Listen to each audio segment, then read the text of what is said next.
Dr. Ranjan Kumar sir for his time for the inauguration of this nationwide nurses workshop. Thank you, sir.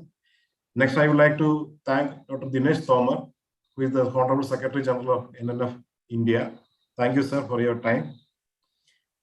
I would like to thank Dr. T.P. Jayaraman, sir, Dr. T.V. Ravi, sir, Johnny Sebastian, sir, Vinukuttan, and my friend Nelvi for your time and for organizing this program and the excellent planning for this conductance of nurses, All India Nurses Workshop. I would like to thank the upcoming speakers, that is Dr. V.C. Manoj, Dr. Kumuda Madam, Jayashree Monkar, and Shanti Ganesan Madam, for your time, valuable time spending for this workshop. Also, I am seeing a lot of seniors in the audience group.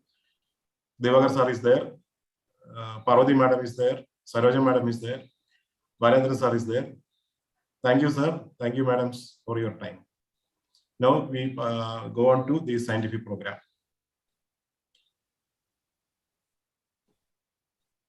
For scientific program, we have a panel discussion on breast milk banking, the sciences and challenges. The moderator will be Dr. V.C. Manoj, who is the head of the Department of Neonatology, Jubilee Mission Medical College, Thrissur, Kerala. Welcome, sir. The panelists are Professor J. Kumuda, Professor and Head of the Department, Savita Medical College, Chennai, the founder of Breast Milk Banking in Chennai. Welcome, madam. And Dr. Jayashree Monkar, Dean, Professor and Head of Department of Neonatology,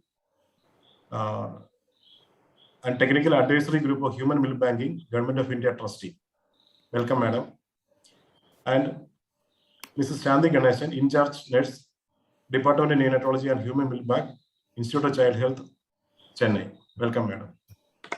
Over to the moderator.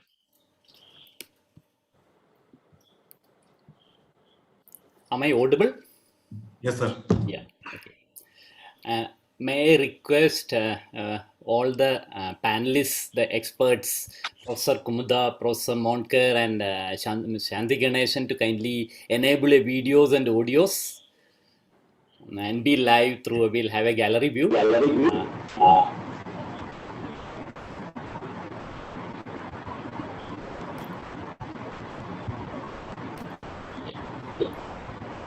So at the outset, thank the panelists for having. There are a lot of disturbance for the audio. Shall I unmute everyone? Yes. And then I would request the panelists to kindly mute and sorry, I will mute everyone, and then when the panelists speak, please unmute yourself.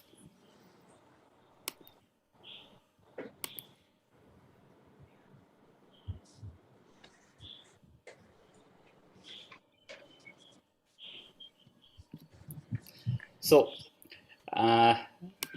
we have two great legends for the panel discussion today. All of us know them. They don't need any introduction.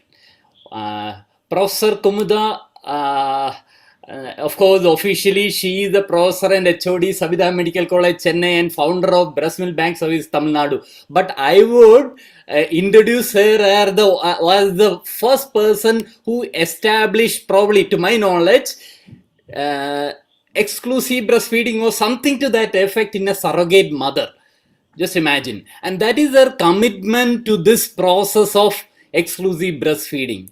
She is a vocal advocate and following the footsteps of Jayam Madam and of breastfeeding, and one of the persons whom I have seen who actually inculcates and emulates this habit amongst all those who are under her training. So, hearty welcome, madam. We also have Professor Jayashree Monkar. Actually, madam also doesn't need any introduction. Of course, officially she is the dean and she was a dean and professor and head of department of neonatology at LTMMC GH Sion, Mumbai. She is now the member of technical advisory group on human milk bank in UAE, trustee. But we all know her as a person who was running Sneha, the first breast milk bank in Asia. I actually wanted one more legend to this panel, Professor Armida Fernandez, madam. I contacted her. She said, Jayashree is there, so I am not required. Moreover, because of personal reasons, she could not come. The Professor Monker's reputation in this field is also beyond words. I asked Kumudam madam, we want one nursing expert who is really a tall figure in this field. And she said, I have no doubts in suggesting our nursing in charge, Shanti Ganeshan, from the Department of Neonatology, ICH and HC Chennai. Thank you so much, Madam Shanti Ganeshan, also for having joined our panel. So, with this great panel, it is going to be a very interesting and learning experience for all of us to learn. So, before we start, let me just ask you ask you to just answer two questions in your poll. So, do you really feel there is a need for breast milk banks in Kerala? You can either answer yes or no, or you are not sure.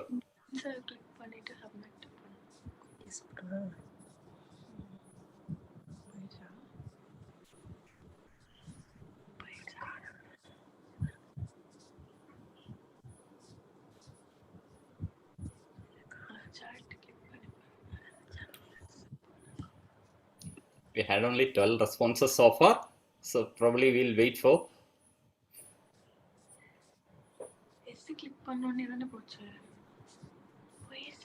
All right, maybe technical result or anything, but we got a 100% result saying that everybody feels there is a need. So if that is so, let me ask you one more question before we start. Now, how do you assess? How is it possible now? How easy is it to get mothers to donate milk for this bank? Very easy, only if we work hard, very, very difficult, or almost impossible?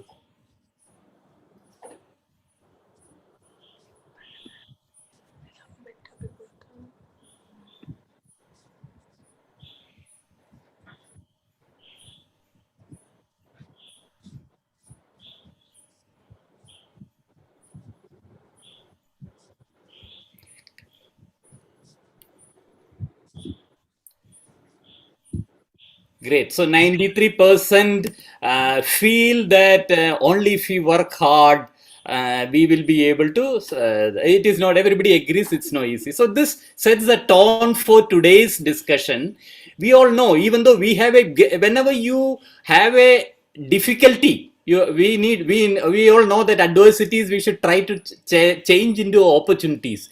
The same was true for all these pandemic also. Pandemic, we turned it to our benefit by organizing various webinars, and knowledge transfer became more easy. So probably here we have a very peculiar scenario. We have, as for the new NYHS data, which is released recently of 26, we have 88% of deliveries taking place in the hospitals. But still, we find that the exclusive breastfeeding rates in different states are different, but it's somewhere averaging around 50% or something, even less than that. So this is actually a opportunity for us to realize the importance of the issue, the magnitude of the issue, and go further into this. So with this background, let me now also one more point I would like to make before we really go into the actual discussion of the panel. It is regarding the scenario that we face in Kerala. Actually, we just now concluded the MBFHI week. Rather, we just initiated the MBFHI program with the state government's help. Now we have started the certification program and all on the lines of the guidelines provided by the UNICEF. We all know breast is the best, and we also have challenges. The ART deliveries are going up. We have more and more preterm babies, and most of the time in these disadvantaged babies are the ones where we really find it very, very difficult to actually sustain initiate breastfeeding, as we were discussing all last week. Zero separation at birth, zero separation for the first 1 hour, and then subsequently get on to exclusive breastfeeding, continue it, sustaining. All this becomes very, very difficult in this very challenging group of preterm babies. How do we really find mothers on milk? It's a real problem. We had this problem for some time. We were lucky with the help of Rotary to start 2 breast milk banks in Kerala, but that was just the phase 1. There are a lot of things that needs to be done now. Only babies from these 2 hospitals are benefiting. That is not enough. And even in these 2 hospitals, I am aware that there is a shortage of supply of breast milk. The donation is very, very less. So this is the scenario with which we embark our phase 2 of this journey of breast milk banking. So we need to now find collection centers in the various willing hospitals who can collect milk, transport, get it pasteurized, take it back and distribute on a no profit, no loss basis, having some sort of MOU between the willing hospitals, and that sort of arrangement has to go on. And probably like Tamil Nadu model, I always admire Kumudam Madam's vision in this, each district having 1 breast milk bank. Probably we should also adopt that model. So this is the background. Now with this background, now can I request the moderators to ask some questions and get their views, then we'll take the discussion forward. Let us first see what is the need and how are you going to find the donors. So Professor Kumudam, the first question is to you, madam. Why do we need a breast milk bank in the first place? You have a vast experience. Why do you really feel that if you are, but for the unprivileged babies, is there a need for breast milk bank, or it's only for the unprivileged baby, the preterm babies, and even them, is there a need for breast milk bank? Madam, over to you. Madam, you have to unmute, madam. Yeah, I was able to do it. Good evening. I'm very happy to be with NNF Kerala, and I'm very happy to see Madam Dr. Jayshree, Dr. Ranjan Pijavar, Dr. Divakar, who came in for a few seconds, and all the other friends of Kerala. I'm always happy to be with the group. And your question is, of course, why breast milk? You yourself have answered already. You said that breast milk is the best milk for babies, and more so for babies who are going to be preterm, and also sick babies who are going to be born, who may not have the advantage of mother's own milk. She may not see, right now I have a 26-week twins who suddenly landed with us in the perineum, and she's just getting 1 drop there. Even if you go in and start expressing within 1 hour of life. So that is the scenario. So in which case the breast milk banks would be really useful. And also the second thing, we said the practices in our hospital are not as we would desire, that early initiation. So if you bring this breast milk banking, brings in a culture not only in the NICU staff, but also in the postnatal mothers, because most of the time we get the mothers only to donate from the postnatal and also from OPD. So everybody has that culture of breastfeeding, and so that gets transmitted. Again, the ripple effect of milk banking and donation. And the other day they called me in ICH, and you saw a young mother sitting there talking about donation. Their babies are on the ventilator, but still they are talking about milk donation. So it not only helps that particular child who is going to be the recipient, but also it's going to improve the breastfeeding practices of that institution and that community around. That's what I feel. So that will have a lot of ripple effect on our breastfeeding practices. So that's why I feel, apart from all the advantages, which all of us know, that the babies, especially preterm babies, they have a better feed tolerance and they have less infections, and they have less necrotizing enterocolitis. In fact, I read in one article recently that prescription for NNEC is only breastfeeding. That's a medicine we have to give for NNEC. So that is a prescription. And even if it is not mother's own milk totally, if the pasteurized donor milk is available, then that is very useful. And another advantage we have seen because of this milk banking is that postnatal growth. The EUGR which we used to see, despite our total parental nutrition, when we are unable to get adequate enteral feeding. So that is another advantage we see. And with that appropriate postnatal growth, you know that neurodevelopmental outcome is going to be eventually very good. So these are some of the reasons I think we should have the breastfeeding. And again, this was my answer to my postgraduates who said in an outbound unit, Madam, you want to promote breastfeeding, but there is no milk. The mother is in some other hospital 10 kilometers away. There's nobody getting milk for one or twice only they are coming. And those postgraduates who want to do something more, really this was an answer for all my BM postgraduates. I think that was another reason why we started milk banking, because they want to do good thing, but that is not available. So I think these are the reasons why we should start milk banking to start with. I think you've got further questions, we will add on as we go. Thank you, ma'am. So fair enough. It is actually amazing to hear that mothers on ventilator of babies on ventilators speaking about donating milk, and if that culture is to come, I'm sure it is there in your institute, but I am yet to find it in our places. So probably that is something we need to really strive to.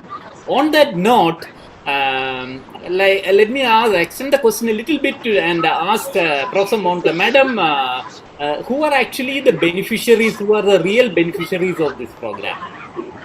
So basically, it's the most, am I audible? Yes, ma'am, you are. Okay, so first and foremost, thank you for inviting me to this, to be part of this panel discussion. So your question was, who would be the beneficiaries? So basically, the most vulnerable babies are the ones who receive top priority. And those would really be our ELBW babies and our very low birth weight babies. Now, depending on the amount, the volumes of milk that are collected, then further one can, diversify into other babies. So other groups of babies besides the VLBW and the ELBW would be those recovering from gastrointestinal surgeries, surgeries in general, gastrointestinal surgeries in particular, and in particular those who are recovering from necrotizing enterocolitis. Because most of the babies who across the country would develop NEC would be the babies who really did not have access to human milk. Because we know NEC protects against breastfeeding.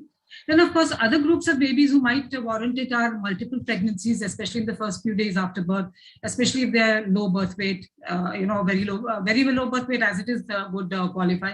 But if they don't fit the weight criteria of less than 1,500 grams, but yet if there are multiple pregnancies, sometimes we would help them out, help the mother out for a couple of days till she is able to produce enough milk for her babies. Then when there's severe FGR, intrauterine of fetal growth restriction, those kind of babies, though again they may not fit the weight criteria of being BLBW, but the concern that they could go into hypoglycemia, so they require monitoring. And sometimes if the mother really has problems with feeding, then we would give this group of babies also support till such time. So mothers, remember, human milk banking is a very interim measure till such time that the mother is able to provide her own milk. Then sometimes you have mothers who would have problems. So, postpartum, or mothers has eclampsia, or postpartum eclampsia, or postpartum hemorrhage, or she's got an acute febrile illness and she's not able to provide milk for her own baby. In such a situation for a short period of time, these babies would also benefit from the human milk bank, provided, of course, that the human milk bank has enough milk. So great, ma'am. So there is use bank milk. Fine. So now, before this is actually, so we are all convinced that there is a need, and then there are going to be a lot of beneficiaries. The list of beneficiaries is endless. That's what you said. Now, when you start requesting mothers to donate milk, we have to put some criteria. So, Shanti Ganeshan, actually, with your vast experience, you are running one of the largest milk banks in Tamil Nadu. So, like, you are actually in charge. So how do you, what do you tell the mothers if a mother comes, can I donate milk? Which all mothers can actually are fit to donate milk? Please unmute yourself, madam. Shanti Ganeshan, please unmute yourself, unmute.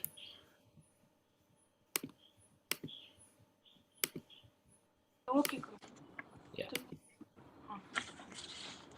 Thank you for inviting this opportunity, sir. Nursing role is very important in NICU and the human milk bank also. The breast milk is only best nutrient for preterm and term infants. We can first role the mothers. A healthy and willing mother can donate her expressed milk as potential donor. Breast milk donation has to be voluntary since no intensive is provided to the mother for the act. The donation is done only at the health facility and is not promoted at the community level. All lactating mothers who fulfill the eligibility criteria of milk donation can donate milk. The potential donors can be at two levels, as patients and those mothers who are visiting the outpatients clinic. Mothers whose babies in NICU who are kept in NPO are potential donors. Mothers who are present in the postnatal ward and the KMC ward are also eligible donors. They usually have excess of milk production after 48 to 72 hours of delivering the babies. In outpatient ward, like the well baby clinic, follow-up clinic, and immunization session can be motivated to donate their milk after ensuring they have a good health and comply with the milk donation criteria. Nursing staffs, faculties, and administrating staffs who are lactation mothers can be encouraged to donate the milk at the lactation management center. Before milk donation, that the mother is free from some criteria, any chronic infections like infection like HIV, active tuberculosis, hepatitis B, and hepatitis C, and any history of leukemia. We exclude that. We can advise to not donate the milk from these mothers. Then Great. So daily use of alcohol, tobacco, and nicotine products not eligible to extract milk from that mothers.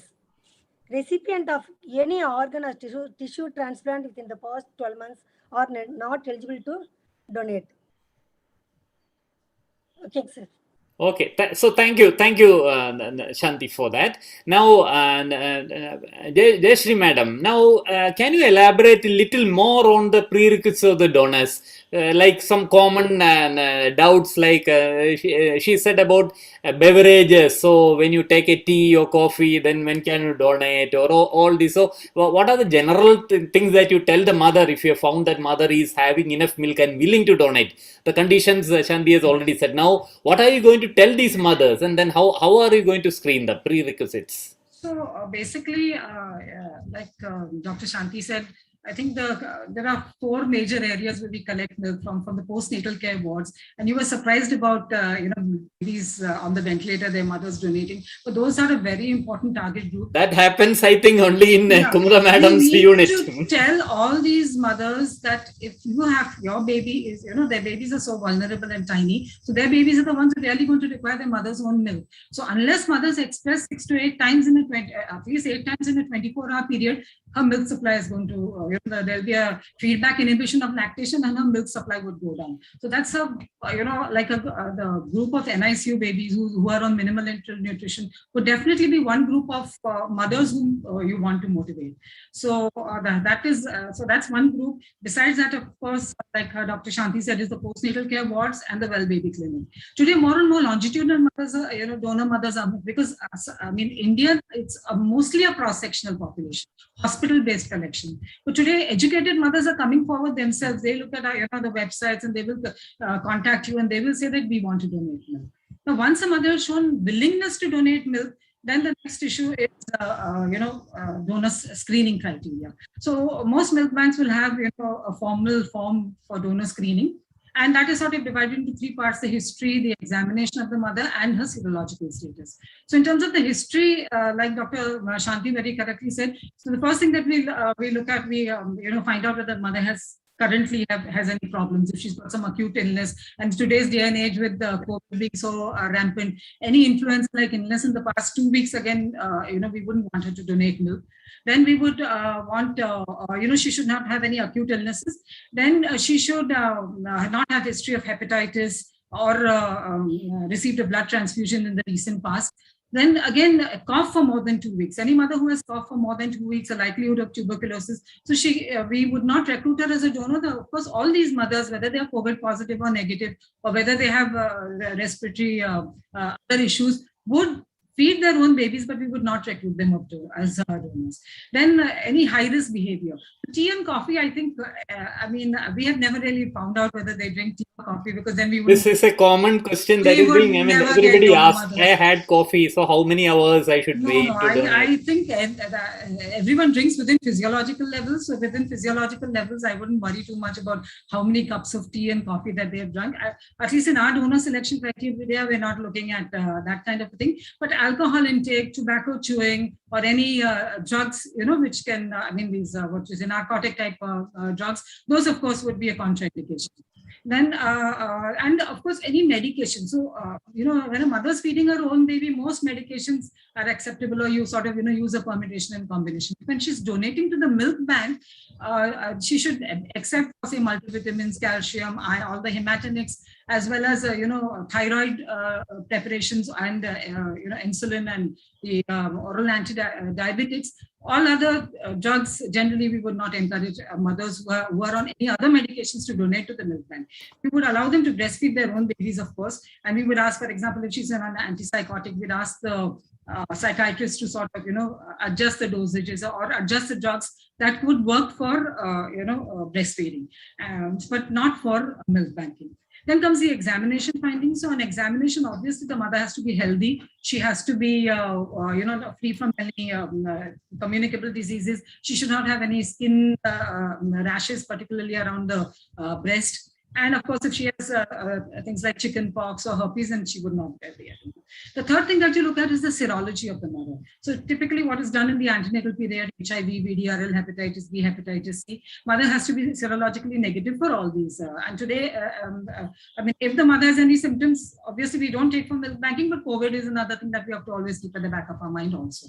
So these would be based on the serological criteria. Now the serological criteria, as per the Government of India guidelines, up to 6 months before the mother has been, it's done in the antenatal period routinely for all mothers. So if it's within 6 months of the donation, then you need not repeat it, because basically this is a low risk group of mothers, so you need not repeat it. But if it's beyond 6 months between the reports at the time when the mother is donating the milk, then one would need to repeat the serological trial. So these would be some of the criteria that one uses when one is for donor selection.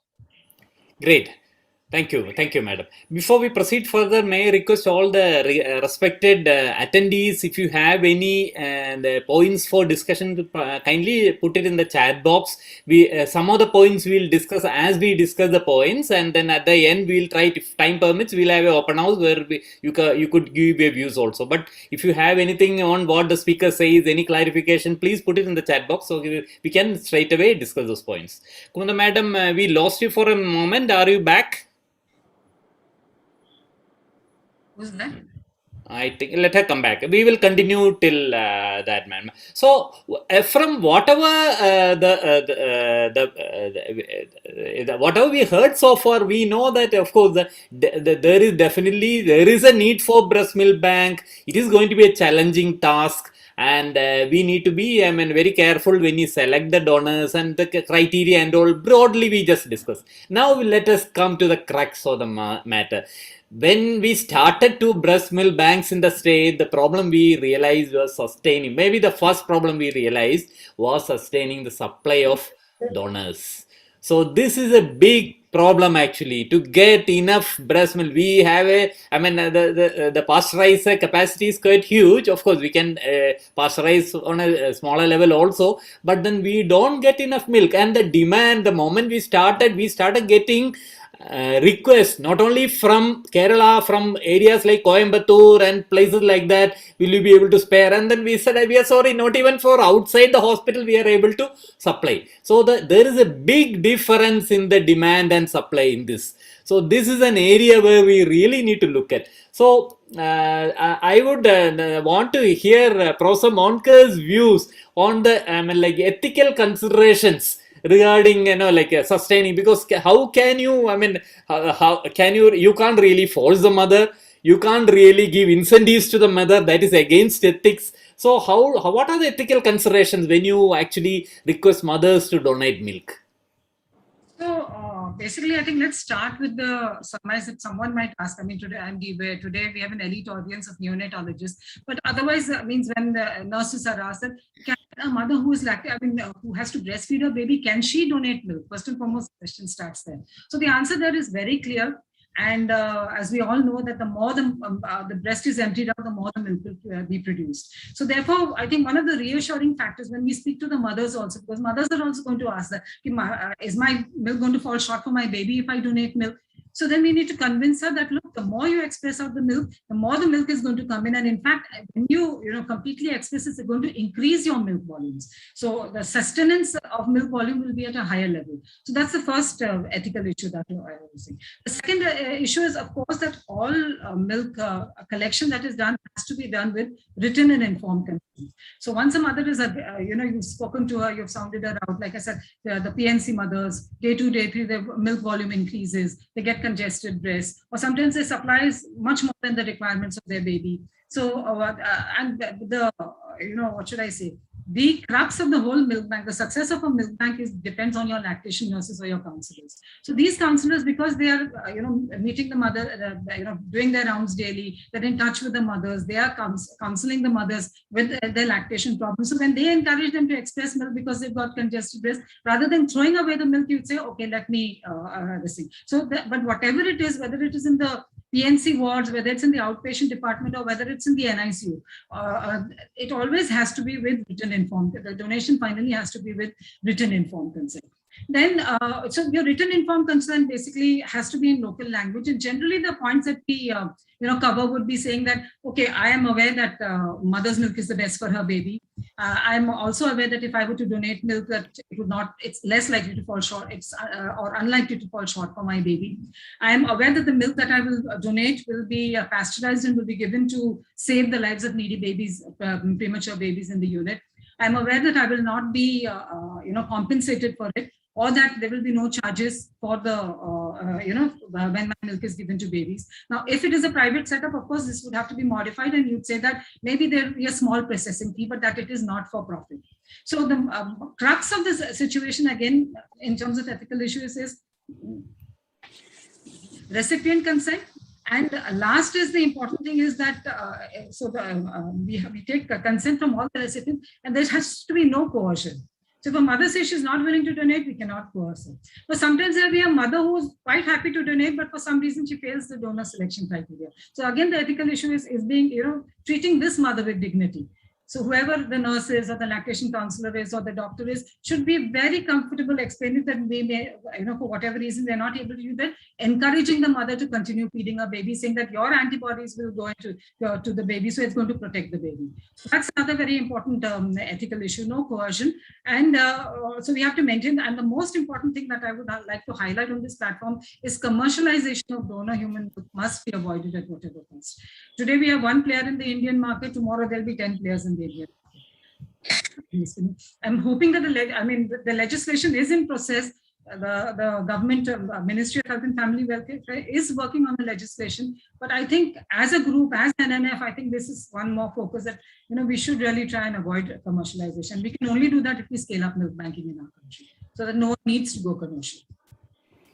Great, man. So, as we were actually discussing, but one point I wanted to stress again, which you said, madam, that is regarding that if I give milk for another baby, my baby will not have milk. So, we need to really emphasize that lactogenesis, once that after 9 first early neonatal period is over, 9 days onwards, actually it is predominantly the autocrine intramammary inhibitor substance that is actually going to ensure that there is adequate flow of milk. So only if the breast is emptied completely, you get milk, and you need to promote this. And so there is your own baby is not going to suffer. This is one area where we need to really counsel the mothers. Another area where I want a little more clarification in this, so suppose a mother is willing to give milk and then she is asking for a favor, like the waive of my fee or something like that. What will be your answer to that, madam?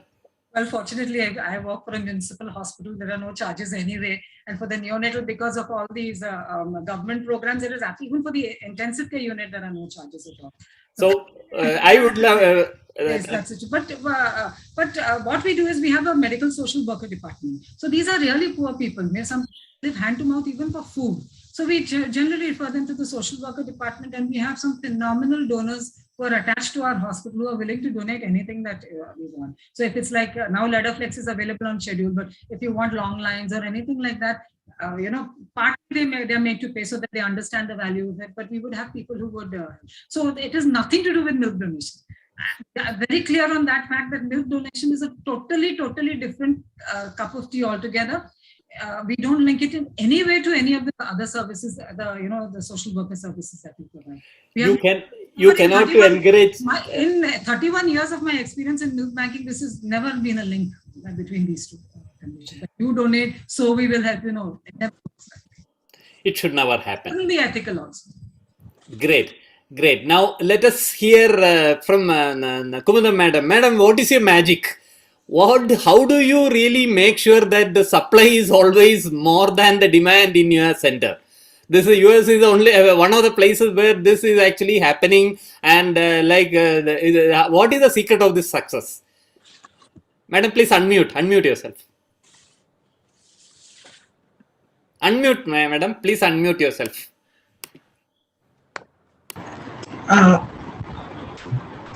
Manoj, many times I am unable to unmute. I think constantly it is muted. Okay, sorry. In between I lost touch. See, the first thing is we have to give breastfeeding support from birth.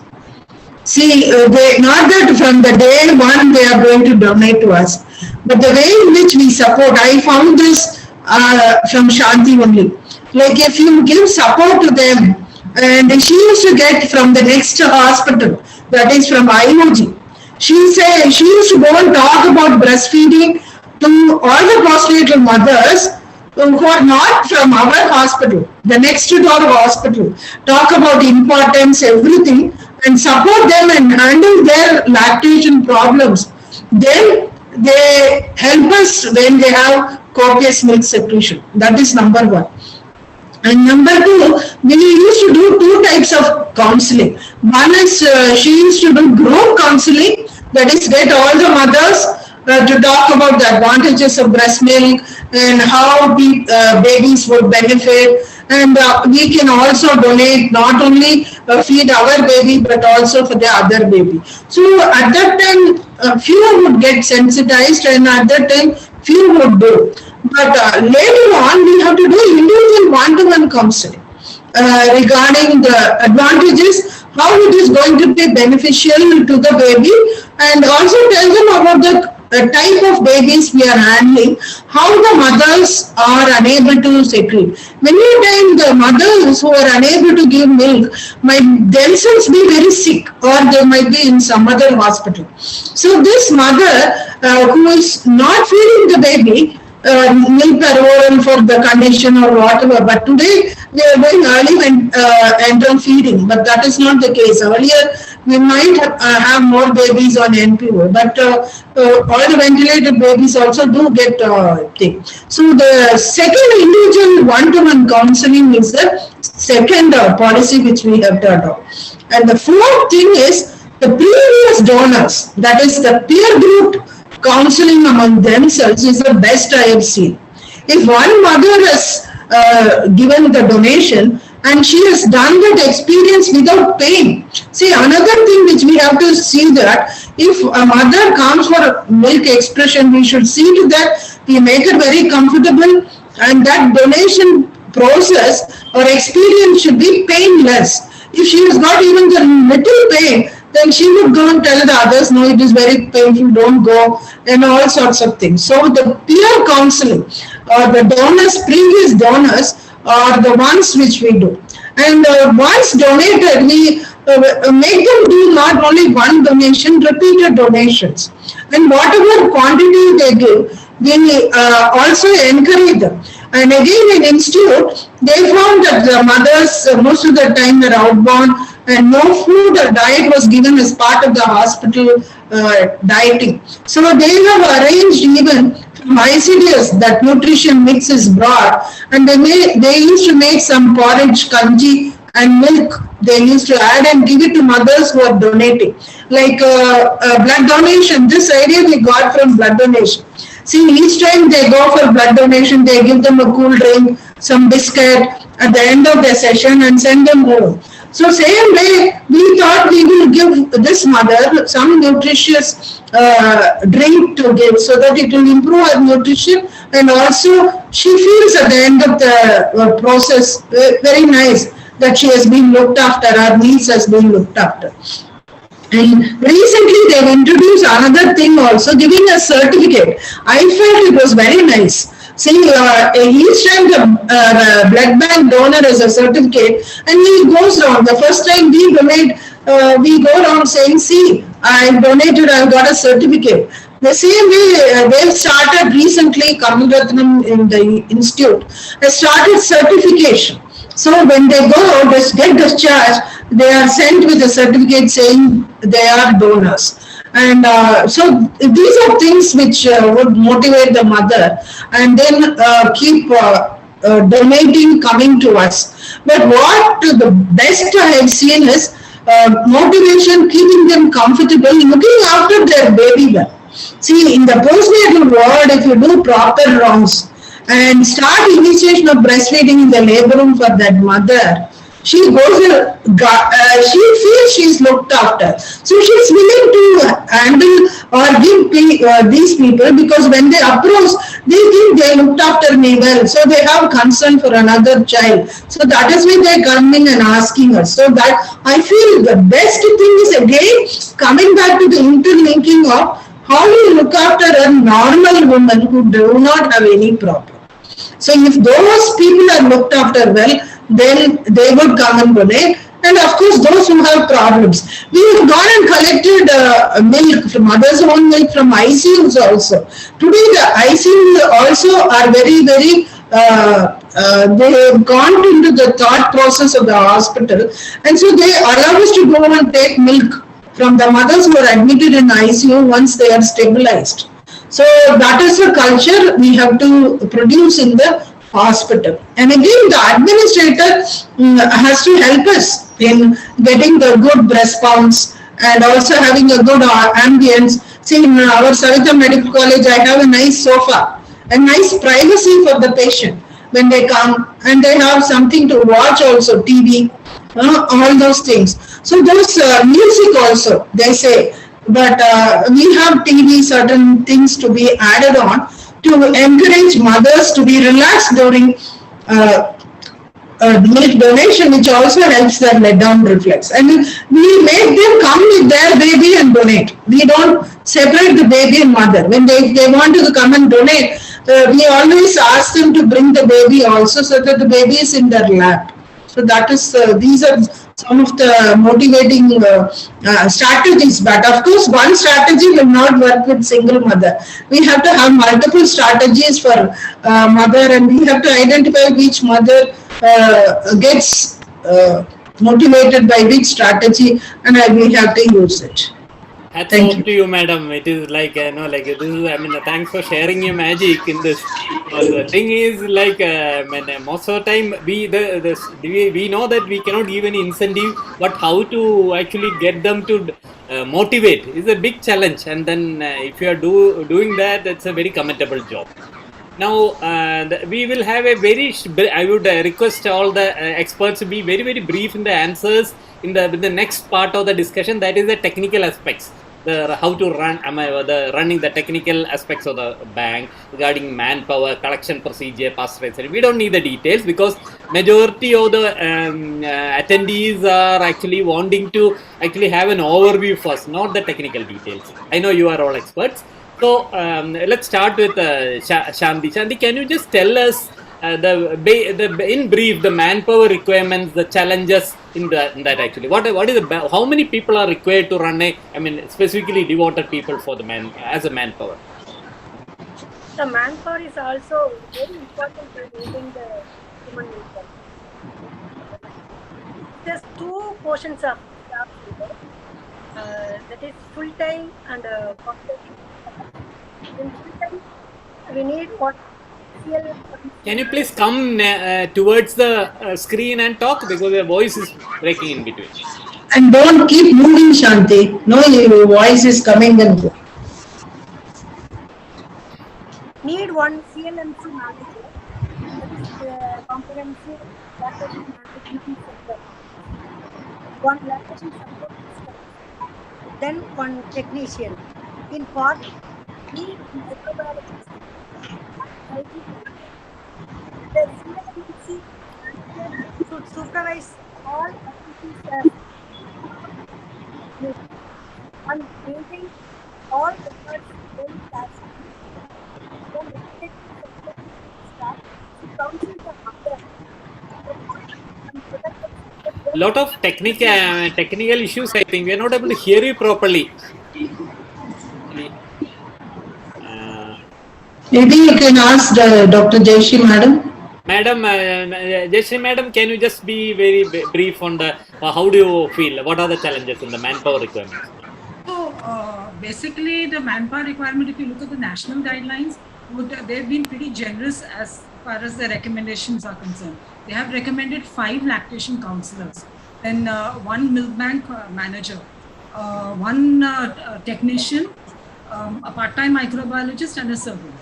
Now, so what I would like to bring to the notice of this August audience is that if you are a government hospital, then you have to, I mean, it will be well worth it if you want this kind of manpower, because manpower is always a challenge.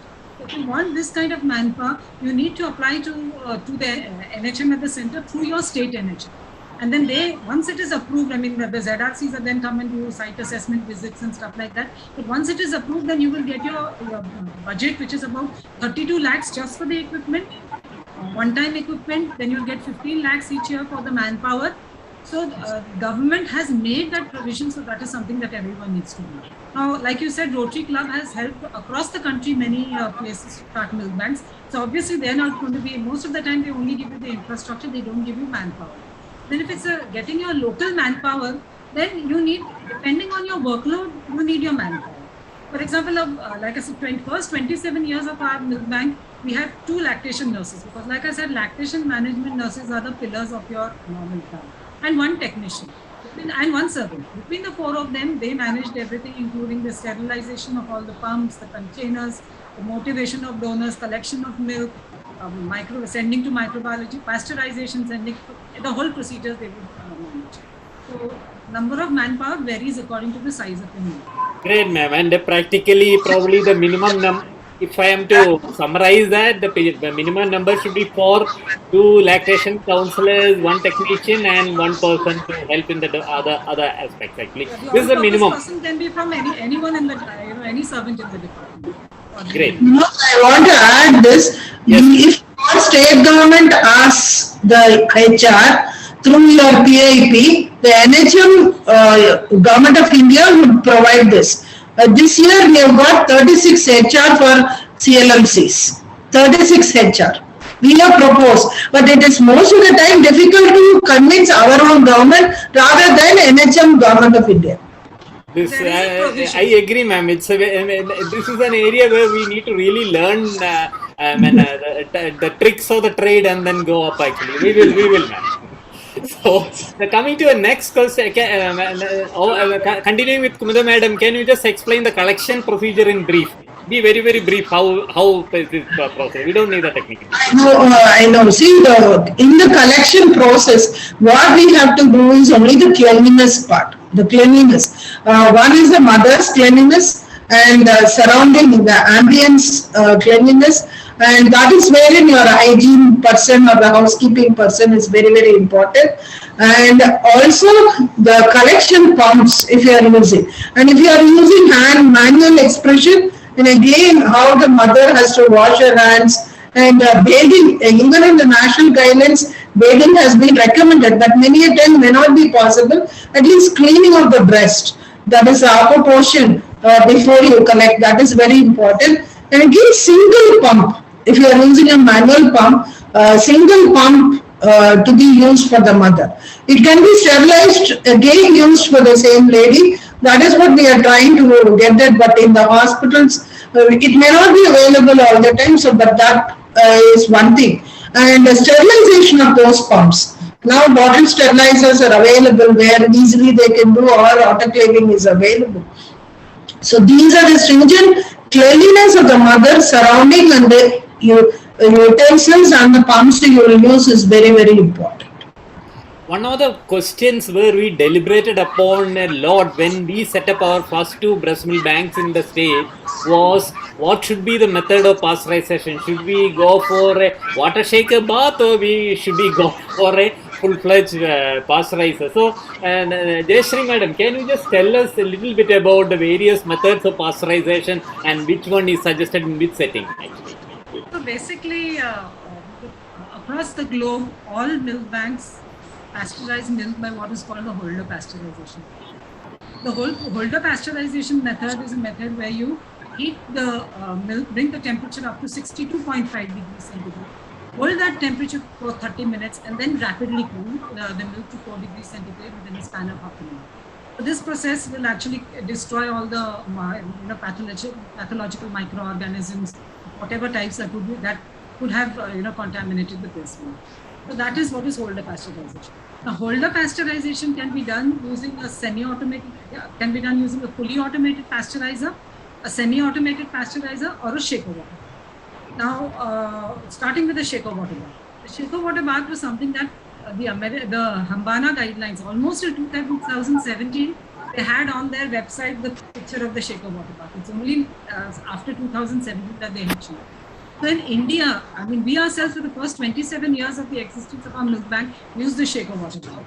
So the shaker water bath, the problem is that the heating is done in the water bath, but the cooling has to be manual. So you have to take out those containers and stand them in a slurry of ice and water. So it's a manual process. So obviously the temperature maintenance may not be as perfect. Whereas when you're using a fully automated pasteurizer as the Sterilization pasteurizer from UK or the HSC pasteurizer from France, then the whole process of heating the milk to 6.5, maintaining it, cooling it, the whole thing is done in the same chamber. So it's fully automated. You get a full continuous readout of the temperatures within one of the containers. So you have a full readout of the temperatures that have been achieved, and it's the whole thing is fully automated. The cooling, everything gets automated. But like I said, I mean, if your budgets are not that much, even a shaker water bath is a fairly acceptable methodology for it's cheap, it's easy, it does not take as much water. Now, all these imported pasteurizers, I mean, they're wonderful, but they will use large amounts of water. I mean, it's like almost, I think, 60, 70 liters plus of water, plus it has to be RO water. So both have their pros and cons. So that would be so everyone uses Holder pasteurization. Now, there are other methodologies that are available, for example, high temperature short time. The high temperature short time is better because when you're doing Holder pasteurization, the PDHM, pasteurized donor human milk, is not as good in its immunological qualities as compared to mother's own milk. some of it is destroyed. I know we're going to discuss this later, so I won't go into the details. But some of the immunological components are destroyed. The water-soluble vitamins are destroyed. So therefore, the high temperature short time. And another thing is that the pasteurization does not destroy the spores of bacillus organism. The bacillus organism, the spores are heat resistant, and therefore that is done. The HTST also will not do that, but HTST, because its temperature is contact 72 degrees centigrade for 5 to 15 seconds, the preservation of the immunological components is much better. But as of now, there are no, what should I say, commercial equipment available. HTST is universally used in the dairy industry, but they have huge equipment that they're using, tons and tons of liters of milk. But here for milk banks, there is no compact equipment for HTST. So probably flash heat treatment is probably not for us as for the thing. Now we need to choose between the other two, isn't it? Of the various pasteurizers. Fine. Thank you, ma'am.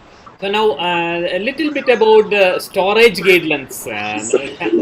Shanti, can you just tell us, be very brief about how do you store? So we have to maintain the pre-pasteurized milk and also post-pasteurized milk. In pre-pasteurized donor milk, should be in room temperature. It can be used for up to 4 hours. In refrigerator, at temperature of 4 degrees centigrade, it can be stored for a period of 24 hours. In freezer, it can be stored at -22 for 3 months. The post-pasteurized donor milk in room temperature can be used in refrigerator at temperature of 4 degrees centigrade, can be stored for a period of 24 hours. At the temperature of -20 can be stored for a period of only 6 months. Okay, fine, great. So now, madam, Kunda madam, can you just take off from there, and then a little bit about the sterilization guidelines also. So how do you sterilize the equipments that you are going to use? Yeah, actually, like the basic thing is the breast pump. We use a multiple bottle sterilizer, and we should not put that tubing inside that. So that cannot be put in. But the bottle we collect and the funnel and everything can be put in the bottle sterilizer or autoclave. But there will be a membrane which has to be cleaned with soap and water. That cannot be put. Again, containers depends on the type of containers we use. We use all stainless steel containers which can be nicely washed with soap and water, and preferably warm water, and then we keep it in the hot air oven after that. But the guideline says it has to be nicely washed with soap and water. And it can be also autoclave, but the only thing is when we autoclave it, we will get that moisturization and again water will seep in. So that is the important thing. And cooling equipments like conical flask and all that has to be again washed with soap and water, and we put it in hot air oven at the temperature of around 150 to 200 degrees. So that is done.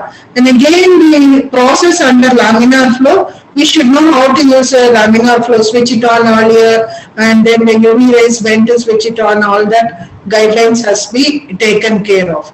And again, when we are pasteurizing the milk, like when we put it in the shaker water bath, we are using only shaker water bath. We are not using the sterilizer.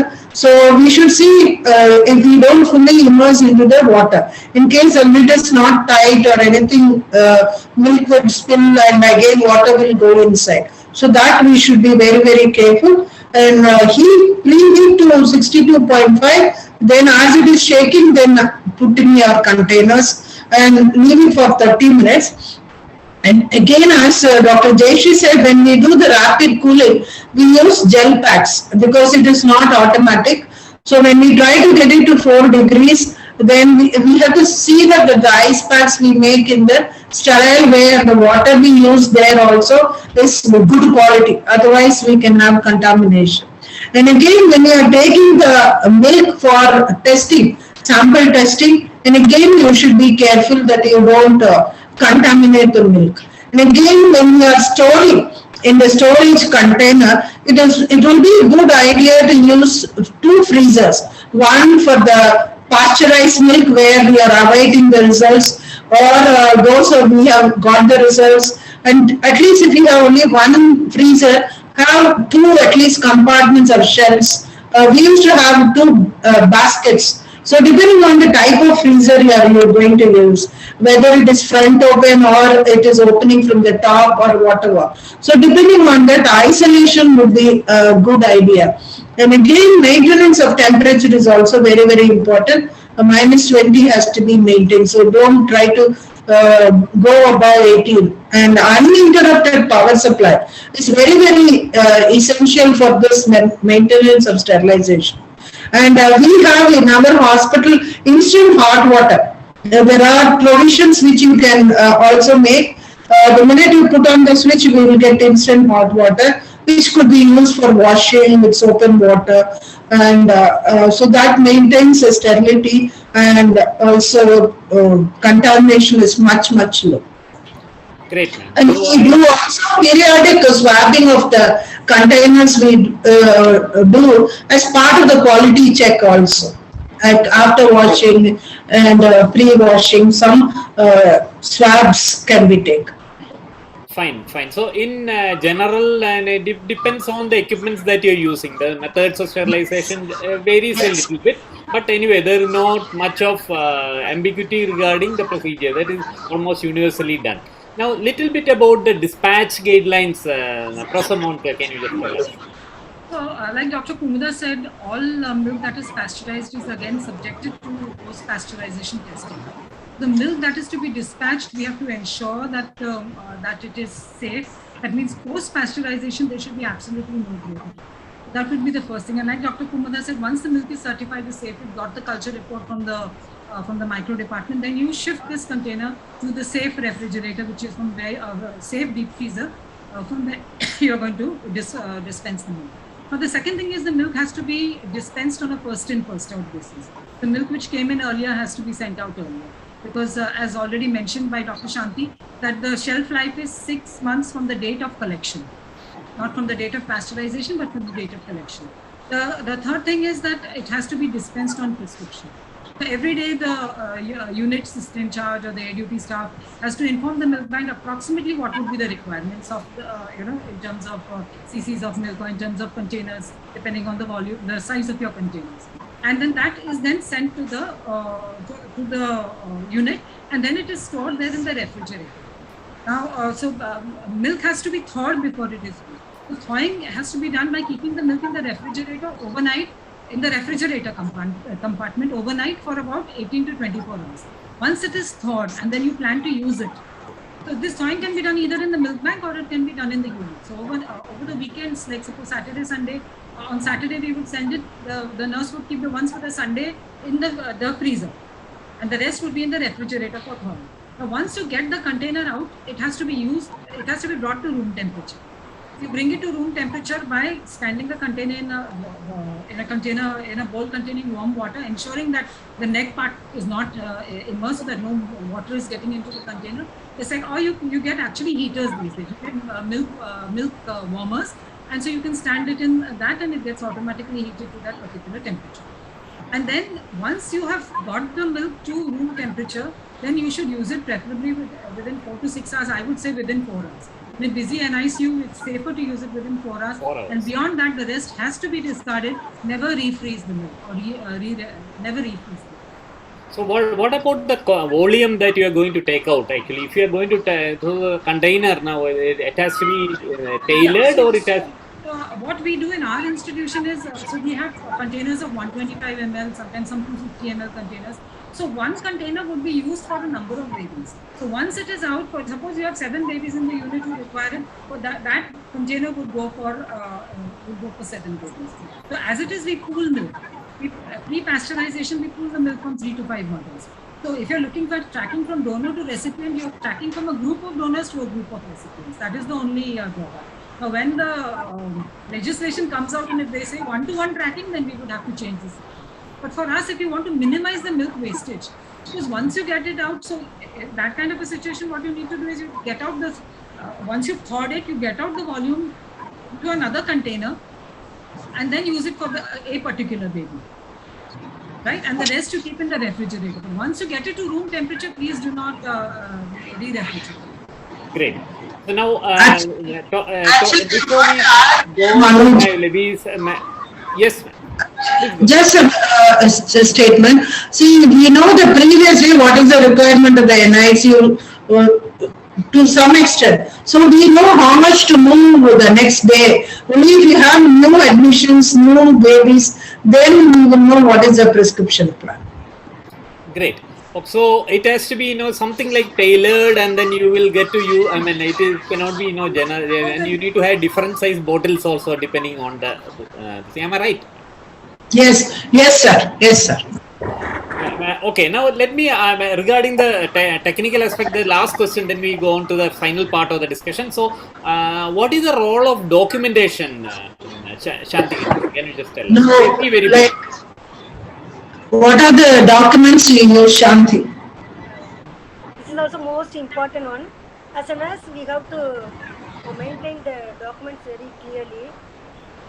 The role of documentation is the main purpose of documentation is to provide reliable evidence about the donors, recipients, equipment functioning of the entire milk bank. What about, can just be this thing, do you take a consent? Informed. Before collecting the milk, we have to get informed consent from mothers. You make them write and sign, or you just make them sign in that printed sheet? Pardon? Printed sheet. We are printed sheet only. Due to shortage of time, actually, now I would just skip the documentation part, the rest of the part. This thing, let us straight away come to Kumadan Madam. You just said some important point about ensuring quality. So, how are you going to ensure quality regarding the milk that you are going to supply to the apart from the, of course, the technically you are about the cultures and all, what is going to be the recommended procedure? Yeah, see, that is what actually national guidelines tells you, that is hazard analysis and then critical points, critical care points which we have to take for each of those hazard. So the hazard means it starts from collection, cooling, then pasteurization, storage, and then dispensing. And also it is not only the individual milk bank, quality assurance also has to be done for the unit. Actually, national guidelines, we have a milk banking report every month.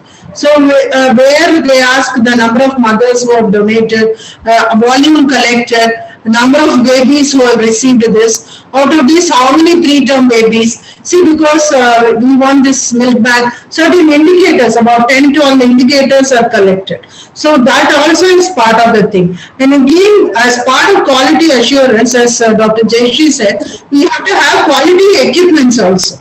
Like what is pasteurization? Though we started with shaker water bath, we are thinking of moving to a better technique, so-called, though it might be expensive, little more cumbersome. So that is again part of the quality improvement. So that is also, and again, training is an important part of quality assurance.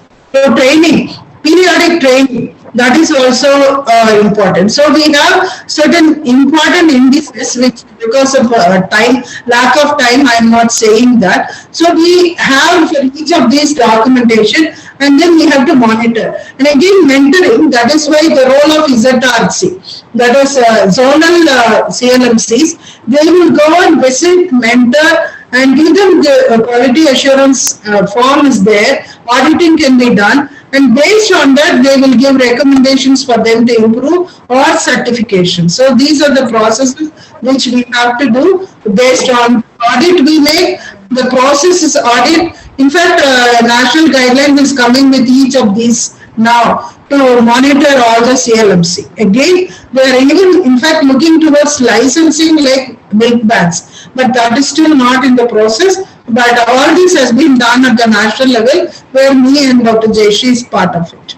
Great, that is something great to hear. we are actually Just past add time. one point. So yes, ma'am. Please go I ahead. just wanted to tell the audience that there are now 2 or 3 players in the market who are Indian market who are manufacturing fully automated pasteurizers. If you Google fully pasteurizers, or you'll find the address. Fine. Now before we close this discussion, there is a question, and then plus I want to ask some final question to all of you.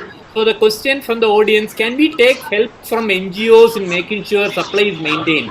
A group called Big Latch in Chennai helps private milk banks. So the question is probably more relevant for private milk banks.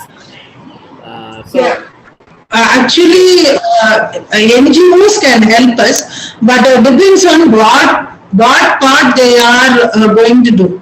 In fact, Dr. Sheila Deb, who is looking after the Ministry of Health, she is very concerned about what is happening in private milk banks, because it is charged. The milk is charged. As far as public hospitals, the milk is not charged. So that is also again one thing which we have to be concerned. But if NGO can give rotary training, equipment, all those things we have also accepted. We have a new model in Kerala which we have just started, that is actually in the private sector, and also what we do is a no profit no loss basis collection, and the inner wheel, the ladies wing of the Rotary is helping in the actually in the propaganda and all that. But then we have lot to learn from legends like you in this field. So probably like when we in the phase 2, we would be requiring more help from you, because we are planning to actually include more and more willing hospitals in this banking services, and it's not a hospital's property or bank's property. That's our aim. So probably we will the legal. The donors, we can convince them. Right now, what I have in Savita was donated by Rotary, but still we convince them that we will not be charging. The maintenance HR will be taken care of by the hospital, and the equipments are donated by them. So, and we are not charging for the milk. What about the, like suppose say I am from another hospital and bringing to the breast milk bank, and I need to pasteurize and take it back to my hospital. If that is the model, then the charges for the microbiological testing and all these things need to be the borne by the person who brings, isn't it, ma'am? So yeah, but that model we have not started anywhere in Tamil Nadu. Okay, so this is the model. Since we have very few breast milk banks in our state, this is the model that we are looking at. So this issue is still under debate, and we are yet to finalize, and lot of. But we are giving milk to other institutions on request, on prescription. But even for that, we are not charging. Okay, great. So now let us come to final. Yes. Just one statement is it should not be for profit. Because given the poverty in our country, you'll have mothers selling their milk and depriving, or partly depriving them. So it can be a small processing fee, but not beyond that. Great. Now, Professor Monkar, now you are running one of the legendary milk banks in country, the first one in Asia. And it is actually Professor Amida Fernandez' name is actually synonymous there actually, and then it's such a great place, Sneha. So the final message, the lessons you learned from the Sneha journey, can you just enumerate? So basically what I would want to say is that after 31 years of existence, I think it first goes to prove that yes, milk banks are sustainable in our country. I think that's the first important message, because I think many years ago, I remember when I was just taking over from Dr. Fernandez, I was wondering, I hope I'll be able to sustain it. But it has not only sustained, it has gathered momentum. Everything is we've now become a zonal reference. Second important thing is that if you have to, the milk bank has to succeed, you need few, but you need a very dedicated team. And the team has to be separate. I mean, if you think your NICU nurses are going to help collect milk and they're going to motivate donors, I think that's stupid. Because there are the levels of advanced intensive care. I think their whole focus is on that. So they are not going to. They might support, but they will not be the prime movers in terms of helping collect milk. So what you at least require, if you don't have anyone else, you at least require your lactation one or two dedicated lactation management nurses, because they will make the world of difference to the milk bank, and one technician to look after the milk bank side of the whole thing. So I think the time has come now for us to scale up milk banking in the country in a big way. And I think like Brazil, I think one is, like we said, breastfeeding culture has to be there, otherwise your milk bank will never succeed in the unit. And like Brazil, we should use that hub and spoke system, which I think, where all need not have milk banks, but the milk can come in, it can get pasteurized, and that system has to get worked in, and that must come into the national plan. That is probably what we had in mind. That system was what we had in mind when we started. I don't know how far now we are going to go on. So that system will have to be worked out, but it is very much doable. Thank you so much, madam. Now, Professor J. Kumada, madam, we all look up to Tamil Nadu as far as the breast milk bank system is concerned. I think already you have one breast milk bank in all the districts, and then there is active campaigning to start in the few districts which don't have already, and then everybody is on the same page with you regarding this. You even managed to, I mean, I don't know how it was feasible to have a surrogate mother breastfeed the baby, and on a routine basis, not once or so many times, so many mothers. So like what are the lessons we should learn from all this, man? As Dr. Jayeshi said, it is one important intervention which we have to scale for child survival. I feel we have to follow the Brazil model, number one. And again, regarding as far as our state is concerned, we have 24 operational milk banks now. We have a sanction for 12. Because of COVID, it has not been progressed fully. And another 12 LMUs have been sanctioned this year. And we have 36 HR I got. So coming to HR, please ask for HR from the beginning. We made the mistake of getting the equipment, trying to adjust with NIC nurses. Please don't do that mistake. Ask for separate HR for them. Second, and again, space. See, everybody thinks milk bank is just an addenda to the NICU. So ask for at least 350 square meters, at least 3,000 square feet extra. And give periodic training. I'm very happy that you are doing the training. I know you are the great forerunner for training. So training, repeated training is very, very essential. And we should not try to replace donor milk for formula. And forget the mother who was delivered. So that is the important thing which we have to see. Lactation support to the mother who is delivered and the baby. If it is twins also, please support them. It is feasible in the follow-up. That is another important. And then quality assurance, a review. I'm very happy that Ministry of Health is doing review, and we are also doing review. So the process review will help us what we are doing. No, we might have started with one ambition, but we might have learned a lot of lessons. Of the even hub and spoke is Andhra is also considering it, because Telangana other day called us and discussed with us. So that is another model, and the quality indicators have to be followed up, and we have to do. So that is a very important thing in scaling up. So these are things that I think we should do. And again, upgrading of equipments also. If maybe we have started with shaker water bath or whatever little equipment we have, but certain things like laminar flow, all that is add on to the quality of the process which we are doing. So I think we should consider money should not be our constraint. I think we should invest on it, and it's a good investment. When we can invest a ventilator about 15 lakhs, the same thing can be done to the milk bank also, which will benefit so many babies. Great, ma'am. Thank you so much. Now, Shanti Ganeshan, madam, you are actually the person who is running the bank. Now, what are the challenges you face there? What are things we actually really should learn from the challenges that you face? We have to counsel the mothers. Counseling is the very important role. It is a very challengeable one.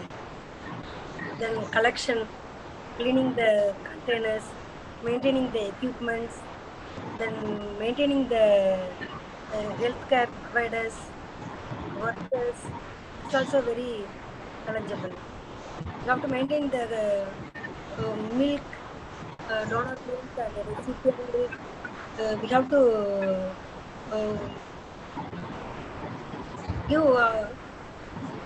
provide milk all the babies who are not enough in. Okay. So thank you so much. Now, Professor Divakar sir, I heard. Yeah, you are raised your hand. So please feel free to speak. I will unmute yourself. Please unmute, sir. Now. Okay. You have to do it for. Yeah. No. One of the things. See, what I'm really fascinated by is that most of this work are basically used to be government based. A lot of government support, NHM and government support. I want to know how Kumuta managed to get those funding into Savita, or if they have not given the funding, how she managed to coax a private organization like Savita to invest money where there is no return. Now that is the something magic. That is what I want to say another thing. Dr. Savita, the NICU treatment is free. We have got one scheme called Dr. Muthulakshmi Reddy scheme, where they get 18,000 rupees. So we got an MOU with the government. Patients come from the public, that is community, to us, and we are treating both maternity and NICU free. Oh, fantastic. Because you see, you made a comparison between ventilator and yes.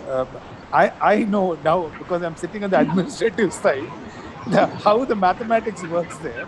I can assure you it doesn't work so platonically and utopian idea. I am most curious about that. Whereas governmental, yes, you can say funding, because especially in Kerala, it is next to impossible to get the government to fund anything for a private organization. There's always one-way traffic. Private can always donate, Rotary can donate to government and things like that. And Manoj has done a great thing and managed to get Rotary to donate to Jubilee Mission Hospital, which itself is a miracle. How he managed it, I don't know, but he managed it. But this one is something which I always find, because not that we are not interested in doing, especially with that Kimi units and all that have come up. Getting manpower, HR is the biggest problem. And in private organizations, they don't want to spend 1 rupee if they're not getting a return from it. So that is really, curtail the motivation of trying to do it, because you bang your head, then we'd rather get one additional NICU nurse. And they say, okay, because the nurse shifts are going on. Is there any funding from NHM available if you are doing it in private sector? Sir, as of now, for private setup, it is not there. Funding, to my knowledge, to private sector. No, even we can consider it is not this. We have been trying this to get government hospitals, public hospitals. NHM funding was what we were looking for before we got Rotary in. It is not possible. Somehow it doesn't work. But there is our state funding through State Planning Commission. NGOs are funded. See, for muscular dystrophy, 4 crores have been funded by the State Planning Commission of Tamil Nadu to a private organization called NDCRC in Coimbatore. So, because the genetic gene mapping facility is not available in the government hospital, it has been funded. So, it can be also done. So are you suggesting that if we have a human breast milk banking society or something which has been started, yes, then that can be a source of facilitating funding? No, I think you need to join for Rotary or some donors, because there are Rotary particularly across the country is willing to give donation. HR, like you said, if you're getting one nurse, and you redeploy that nurse for milk banking, no? No, that is what actually. Now I'll just tell you what redeploy your own people. You have to. Each one has to find their own ways and means of achieving it. Because NHM funding has come only in the last year. Sir, Rotary also will fund for particular period of time, sir, which I think later on your institution, knowing the benefit, can absorb them into their role. See, Rotary funding is restricted to initial infrastructure. Manpower is taken care by the institute. That is a MOU. Now the manpower, how we arrange the manpower is actually based on the. I mean, like, so this is an area where like, I mean, with lot of difficulty we managed to get our administration to get the manpower. Now the problem is, if you are going to follow the as Jayashree madam said, the hub and spoke model which we want to emulate, there has to be little more. There are going to be more problems in this, and at this point, probably why Divakar sir asked the question was, at this point, can we get the help of someone to help at least in like setting up the collection centers in hospitals and that sort of funding? Is it possible from NHM or something? For a government institution, you will get, sir, what is called as LMU, Lactation Management Units. The funding is 10 lakhs. For a CLMC, it is 47 lakhs. So you will get funding if it is a government institution from NHM. If your state proposes, NHM will be readily doing it. Dr. Sheila Dev, she's all for human milk banking. If proper proposal goes from your government state, it will be sanctioned, sir, for the government institutions. Okay, thank you. At least we got many medical colleges. They can all do it, because I'm sure this information is. That's what I'm trying to say. You have around 8 government medical colleges. Yes, they can definitely. That's they can propose for 47 lakhs per center. Okay. That is including HR for 1 year. So your private sectors can be the spokes rather. So they can collect the milk and send it to the government milk banks for pasteurization. That also requires a system to be set up, because everything has to be in cold chain. The milk has to be frozen. It has to go there. Then it has to be thawed in their refrigerator. But madam, they have to have an MOU with the government. Unless their state government is willing to do that, then the president can't take it to them. Exactly, madam. This problem we had because we established one in the private sector and one in the government sector. These two breast milk banks we have now. In the government sector bank, still that this thing that in principle also it has not yet come. So that problem is there actually somehow. But we want to follow this model only. This is the only model that will ensure small. We have lot of centers where there is a need, and NNF Kerala is actually very much in this thing to help also. And whatever said and done, if this model is to work, the centers that are the banks should actually also agree. So we have that problem right now. We are just trying to sort it out. And in the center, even in Jubilee, where the private sector where we started also, because of the shortage of supply, we are not able to enforce any of this. So the problems are on many levels actually. And I really, I mean, like the most important lesson probably I learned from this thing is how to work that magic. I don't know whether the Kumudam madam's magic or Professor Montker's magic will work in Kerala regarding like getting the mothers to donate. We find in even in Instagram, YouTube and all, young girls running in scooters in Mumbai and then collecting breast milk and take it to bank. Coimbatore, we are seeing this. I don't know, just to get the same culture here. Like Tamil Nadu are donating, sir. So they are donating. So they will donate. I think initial resistance can be. After that, they will also definitely donate when they know how it's working. So when you have deliveries, if you have enough deliveries, the whole idea is to strengthen breastfeeding support there. Once you strengthen breastfeeding support, this is the positive. That is what I'm saying. Start from your neighborhood. Start from there. Don't start from and you're in Nikumatas. That we have made some progress now, especially with this now the MBFHI certification. The government is also slightly positive in that, and so like probably now the trust on the breastfeeding, actually that has come now, is gaining momentum. As a positive fallout, the mothers will donate because they'll have congested breast, they'll have something, the baby is still not feeding fully, but she's got too much of milk. That kind of a thing you will slowly start getting. It's not. Mothers who have got engagement in the postnatal ward, they are the first ones to be brought. Yeah, exactly. So that's how you will start off. Yeah, yes, ma'am. Now, anybody else want to speak or ask any question? Actually, because it's half an hour, more than 33 minutes past our time. Still, so many are staying. So, anybody want to say anything? Otherwise, I would request the Dr. T.V. Ravi, our NNF Kerala president, to make the concluding remarks and close the session. Before that, anybody want to say anything?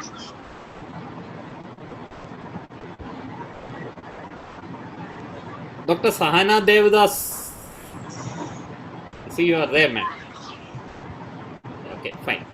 So, any more messages from the panelists? And otherwise, I would request Dr. T.B. Ravi or Dr. Nelby to take over. I think we should also have a course on IYCF and milk banking. We find very difficult to train a new nurse. See, I think we should have some pre-service course like that, so that they learn the principles and then the HR, no, the appointment would be easier, like A&M course, lactation support course. If the governments, I think, start at least 1 year course.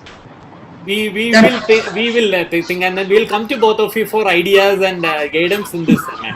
We will keep troubling you again and again because we are still in the learning phase. Our state is in the learning phase for this. So, like, I would again like to thank all. She has moved on pasteurization and all. So I'm very envious of Dr. Jayashree. After 27 years, years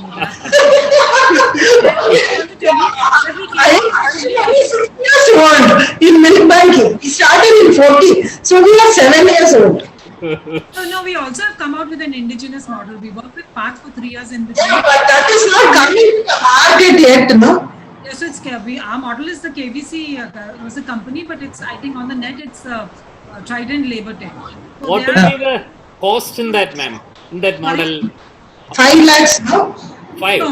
No, it's about 10 to 12 lakhs at least. Even the kidney is a smaller sized one. They don't have that unless they have recently expanded. But it's about 2 containers. Kidney is fully automated, but I think the number of containers that they can cover at one time is less. It doesn't work for our kind of milk banks. It's more, for really very. See, for us at least we keep 9 containers at a time. Okay. So before we close, I would like to thank all the 3 experts today. Thank you so much, madams. It was such a wonderful experience, learning experience.